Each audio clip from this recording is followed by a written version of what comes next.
انصار اللہ تنظیم نے بحر احمر میں برطانوی بحری جہاز پر ڈرون سے حملہ کرتے ہوئے غرق کر دیا اور امریکی بحری بیڑے پر بھی میزائلز برسا دیے۔ فلسطینی مجاہدین اور اسرائیلی افواج کی ہر گلی میں لڑائی جاری ہے اور مجاہدین نے 60 سے زیادہ اسرائیلی افواج کو ہلاک کر دیا ہے۔ عرب تنظیم انصار اللہ نے بحر احمر میں برطانوی تجارتی جہاز پر ڈرون سے حملہ کر دیا۔ نتیجے میں برطانوی جہاز سمندر میں غرق ہو گیا، جبکہ امریکہ کے جنگی جہاز پر میزائل داغے گئے، لیکن وہ میزائل بحری بیڑے کو نشانہ بنانے سے قاصر رہے اور سمندر میں جا گرے۔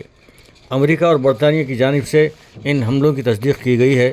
انصار اللہ نے اعلان کیا ہے کہ جب تک اسرائیل کی جانب سے غزہ پر حملے کیے جاتے رہیں گے، تب تک سمندر میں اسرائیل، برطانیہ اور امریکہ کے بحری جہازوں پر حملے کیے جائیں گے۔ اسرائیل نے غزہ پر بمباری شروع کر دی۔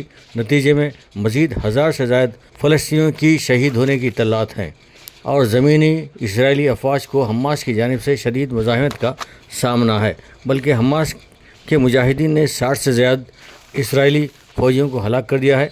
اسرائیلی بمباری کے سبب کئی زخمی غزہ کی گلیوں میں پڑے ہیں۔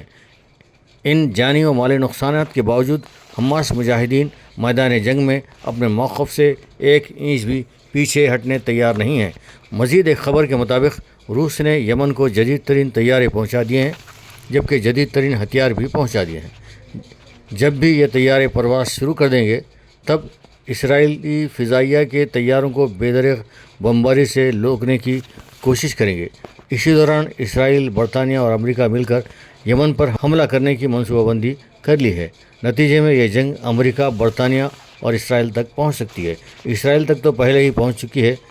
روس، چین اور شمالی کوریا کے تعاون سے پھر یہ جنگ امریکہ اور برطانیہ تک بھی وسعت کر سکتی ہے، کیونکہ برطانیہ، اسرائیل اور امریکہ یمن پر حملہ کریں گے تو پھر یمن کو بھی حق حاصل ہوگا کہ سمندروں میں موجود امریکہ، برطانیہ اور اسرائیل کے بحری بیڑوں کو نشانہ بنائے، جس کی ابتدا تو ہو چکی ہے۔ اب امریکہ، برطانیہ، اسرائیل کی سرحدوں تک بھی پہنچ سکتی ہے۔